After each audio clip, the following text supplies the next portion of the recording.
Welcome to Young Guide. Hello everyone. Welcome to the Young Guide podcast. We are in a series about what to prepare for during economic downturns. And my goal in this series is not to tell you to copy exactly what I did. But through my sharing, I hope to bring you more valuable experiences and a clearer perspective on investment, so that you can use it as a guide in your future investment activities. Today's podcast is another piece in the investment that I am trying to bring to you. Before we start, for those of you who are new to this podcast, this is where I share mainly two main content areas. That is personal finance management skills and the experiences I have accumulated in life. Now we will also start the topic of today. These days I have received quite a lot of emails and messages sent to me. In those emails, people share that they have participated in investment activities and new activities on the Forex market. And the result is that they have lost a lot of money. There have been cases of losing hundreds of thousands of dollars. There are cases where they borrowed money to invest. So now they are living very tightly and worried every day. To be honest with you all, when I receive such emails, I don't know what to do or how to help. It's basically too late. Because receiving such letters makes me think a lot, is there any way I can contribute to preventing such situations from continuing? Today's podcast episode also revolves around that goal. I will share some basic knowledge with you, and gradually guide you to some perspectives that I hope will be helpful for your investment thinking, so that we can avoid cases like we just talked about. What I will do is help you clearly differentiate between two concepts that are often confused with each other, trader and investor. Let's start with the trader groups. This is a group that is almost very little concerned or even can be said to be indifferent to the operation of the companies they invest in. Their main concern is the supply and demand ratio of a particular stock in the short term. From there, they use analysis techniques to find out how the stock price trends will increase or decrease in the short term. Speaking is complicated, so I will use a simple example to illustrate. Imagine suddenly someone picks up a rock from the street and sells it to me for $100, I would obviously not buy it. But if I knew someone, let's call him A, who was willing to pay $110 for that rock, I would buy it for $100 and then sell it to person A to make a profit of $10. When it's person A's turn, he doesn't buy it because of its value or functions, but because he knows that someone, let's call him B, is willing to pay $150 for it. And that's how more and more people want to buy the rock. Not because of its functions, but because they want to join the game and seek profits. At some point, many people, let's say 100, want to buy the rock, so they start bidding for it. Person F offers $500, then person G says I am willing to pay $600. And just like that, the price of the rock keeps getting pushed higher and higher, until at one point, it is assumed to reach $1,000.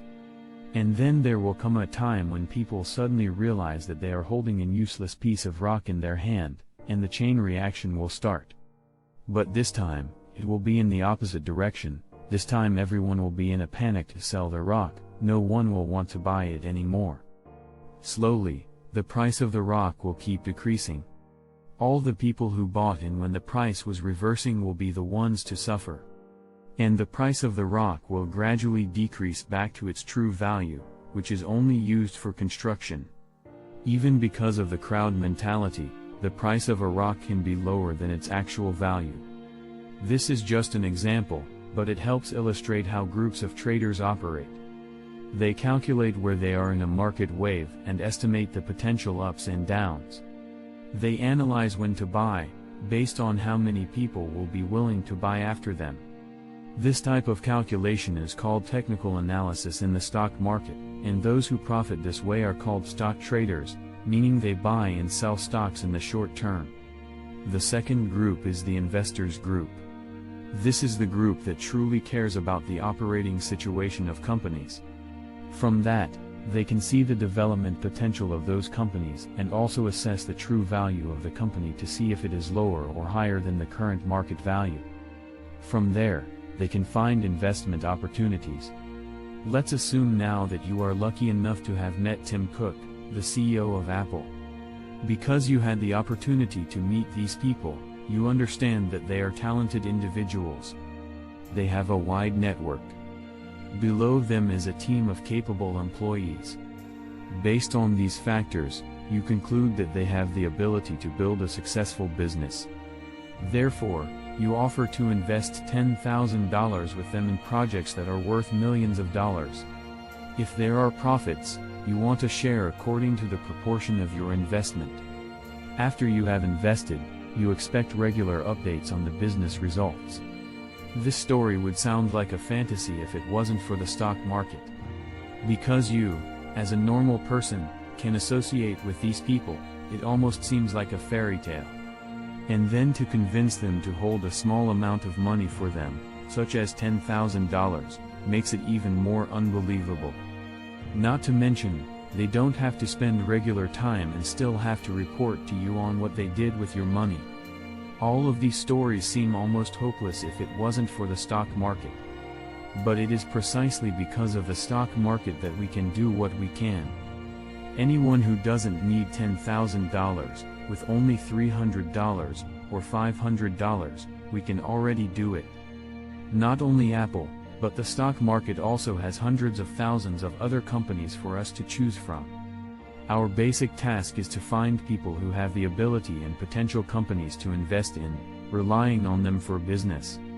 If they truly have the ability to bring the company up as we expect, our investment value will also increase over time. This is the pure story of investment, and obviously this investment story can't happen overnight. It took Apple many years to reap success from the time it started. That's also the reason why I often remind listeners in my podcast that when it comes to investment stories, we need to look at the long term and not follow short-term fluctuations, because that's the story of the rock that I mentioned earlier. People can win and make money from the rock story, but the success rate is low and not long-lasting. In the long term, those who follow short-term strategies tend to have lower profit margins compared to those who invest for the long term. The latter group is experienced and knowledgeable in technical analysis and operates in major global markets. However, the majority of investors, including those in the stock market, still follow short-term methods. Here, I refer to people who expend effort exploring various technical analysis methods. Instead of wasting that time, we should focus on researching long-term investment techniques, studying business models, and learning how to read financial reports and balance sheets. Not only will this help improve our stock market investment decisions, but it will also benefit us in future personal business endeavors. Suppose in the future, the sibling sets up their own business or even just opens a coffee shop or restaurant. Knowing how to balance the finances and build competitive advantages will greatly increase the chances of success. Thus, spending the same effort in the long term has been proven to be more effective and safer than just a short-term approach. Moreover, the accumulated knowledge can also be applied in other fields. Clearly, we should persistently take the long-term path, step by step. There is a famous saying in the investment world, getting rich is not hard. The problem is nobody wants to get rich slowly, Warren Buffett. Not many people want to get rich gradually in the long term, they all like fast results. Personally, I don't believe in quick riches because most of them have problems, such as winning the lottery.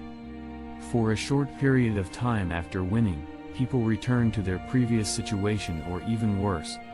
Most get-rich-quick offers are short-term and play on people's desires. Stock trading in the short term is considered relatively safe compared to other dangerous activities like leveraged trading, futures contracts, and forex or crypto trading, which are much riskier. Despite this, there is an abundance of invitations to participate in these riskier activities every day. Instead of blaming why there are too many scams, we should criticize ourselves because the reason is because too many of us like to get rich quickly. When we follow the mentality of getting rich fast, we unknowingly become targets for others to exploit for their own advantage. The reason for these podcast episodes is to help more people understand the true nature of investing and avoid the quick rich mentality that is currently prevalent. The goal is to reduce the opportunity for those who benefit from such misguided thinking. I hope these sharing bring new perspectives. If any content resonates, please share with your friends and family to gradually balance their biased views. As usual, due to YouTube's algorithm, they prioritize videos with more likes. So, if you like this video, please hit the like button to help our podcast reach more people. Thank you for your support and have a peaceful weekend evening.